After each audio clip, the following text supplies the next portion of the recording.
Hello दोस्तों, मैं हूं प्रेम और आप देख रहे हैं एक और बेहतरीन सी अपडेट। और इस अपडेट में क्या है, रेलवे मिनिस्ट्री ने क्या किया है और जो कि ग्रुप डी से रिलेटेड भी काफी बच्चे इंफॉर्मेशन पूछ रहे थे कि किस तरह से सर भर्ती होंगी, आईटीआई जो है वो इस बार जरूरी है या नहीं है। तो इससे रिलेटेड हम बहुत सारी इंफॉर्मेशन देखना चाहेंगे। आपको पता है कि आप बहुत बढ़िया तरीके से तैयारी कर रहे हैं लोको पायलट की, क्योंकि उसकी वैकेंसी ऑलरेडी बढ़ा दी गई है। एनटीपीसी की जो वैकेंसी है वो कि आपकी अनाउंसमेंट आपको जल्दी देखने को मिलेगी और इसके बाद आपको आएगी ग्रुप डी से रिलेटेड भर्तियां। क्योंकि रेलवे बच्चों का बहुत तगड़ा सपना होता है कि भाई रेलवे के अंदर जाएं, बहुत बढ़िया से जॉब करें।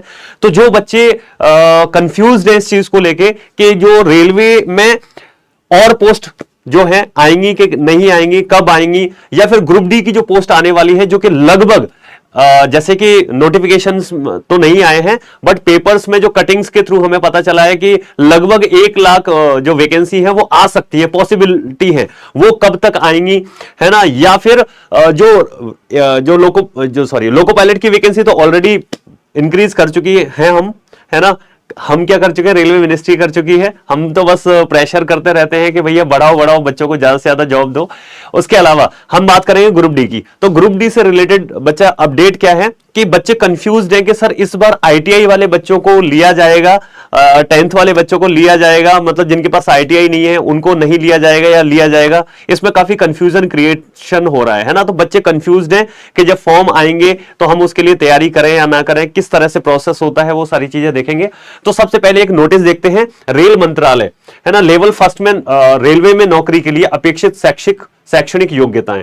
तो रेलवे भर्ती बोर्ड द्वारा फरवरी 2018 का नोटिस बता रहा हूं। इससे पहले वाली भर्ती आपको पता है कि रेलवे में इससे पहले जो ग्रुप डी की भर्ती हुई है बच्चा, वो 2018 में हुई है। आप लगा लो 18 से 24 खत्म होने वाला है, आधा साल चला गया, अब 2025 आने वाला है ना। तो 2018 और मार्च 2000 में जारी की गई रोजगार सूचना संख्या 218 और आरआरसी 01 2019 में, क्योंकि ग्रुप डी होती है वो आरआरसी के अंदर आती है, भारतीय रेलवे द्वारा प्रदान की गई एक बार छूट केवल उन्हीं अभियानों के लिए विशेष छूट थी जिसे अब वापस ले लिया गया है।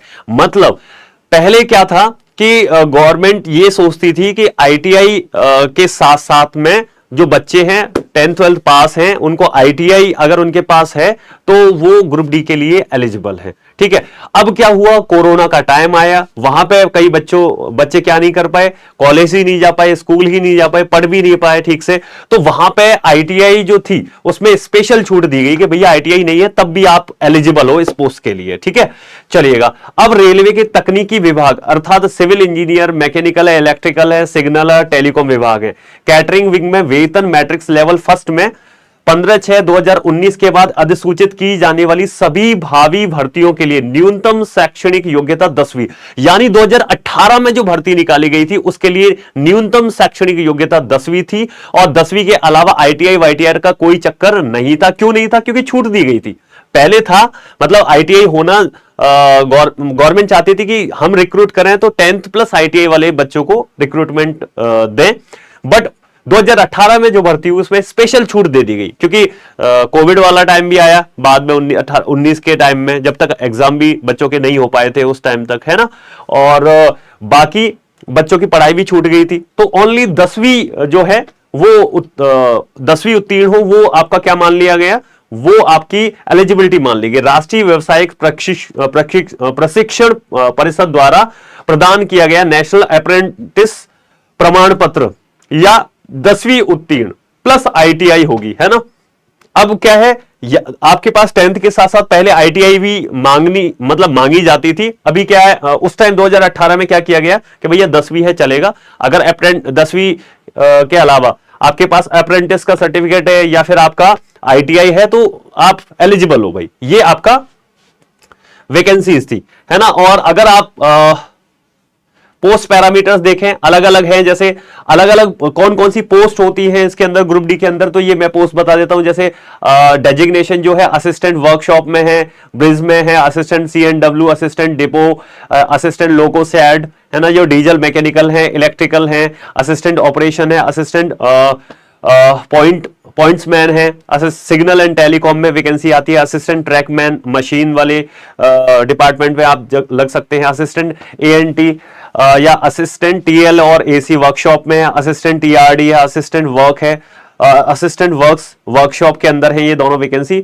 हॉस्पिटल असिस्टेंट है या फिर जो ट्रैक है वो मेंटेनर बन सकते हैं ग्रेड 4 में, है ना। ये इस तरह की पोस्ट होती हैं आपकी ग्रुप डी के अंदर। तो अब कंफ्यूजन ये है बच्चों को, जो कि ज्यादा क्वेश्चन उठ रहा था कि आईटीआई का क्या किया जाए, मतलब आपकी जो एलिजिबिलिटी है, क्या ओनली 10th पास वाले बच्चे एप्लीकेबल हैं या फिर आईटीआई भी चाहिए। तो अभी तक जो गवर्नमेंट का जो पिछला नोटिफिकेशन था उसमें साफ साफ दे रखा था कि भाई हम ओनली 10th ले रहे हैं और आईटीआई वालों को छूट दे रहे हैं, ठीक है। वो 2018 में छूट दी गई थी, इस स्पेशल छूट है। देखो लास्ट नोटिफिकेशन में साफ दे रखा है कि भारतीय रेल द्वारा प्रदत्त की गई एक बार छूट, केवल एक बार छूट, केवल उन्हीं भर्ती अभियानों के लिए विशेष छूट थी जिसे अब वापस ले लिया गया है।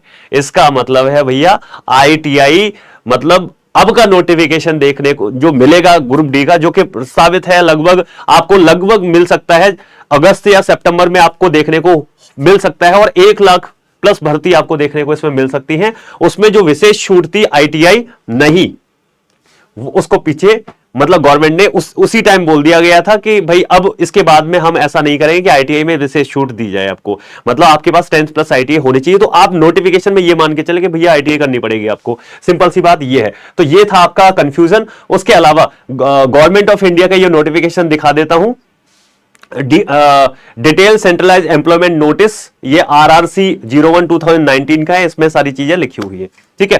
तो कोई मिला के बात यह है कि भैया आईटीआई अगर है आपके पास तो आप इसके लिए रेडी रहिए, बट हो सकता है कि गवर्नमेंट विशेष छूट फिर से दे दे। अगर पब्लिक है, आप लोग हैं, अगर आप प्रेशर बनाए कि भैया हमें छूट चाहिए, तो हो सकता है आपकी बात सुन ली जाए और भर्तियां आएंगी बम्पर। यही आपका कंफ्यूजन था, तो जो मैंने कर दिया है दूर। अब इस भर्ती को लेकर, चाहे आप लोको पायलट हो, चाहे आप एनटीपीसी की भर्तियां भी आपको जल्दी देखने को मिल जाएंगी। एनटीपीसी से रिलेटेड कोई डाउट हो या फिर लोको पायलट से रिलेटेड डाउट हो या ग्रुप डी से रिलेटेड किसी भी तरीके का डाउट हो, आप कमेंट बॉक्स में जरूर लिखें, हम आपको रिस्पॉन्स करने की पूरी कोशिश करेंगे। तो चलिएगा, ये सेशन यहीं पे करते हैं खत्म, फिर मिलेंगे नेक्स्ट सेशन में, तब तक के लिए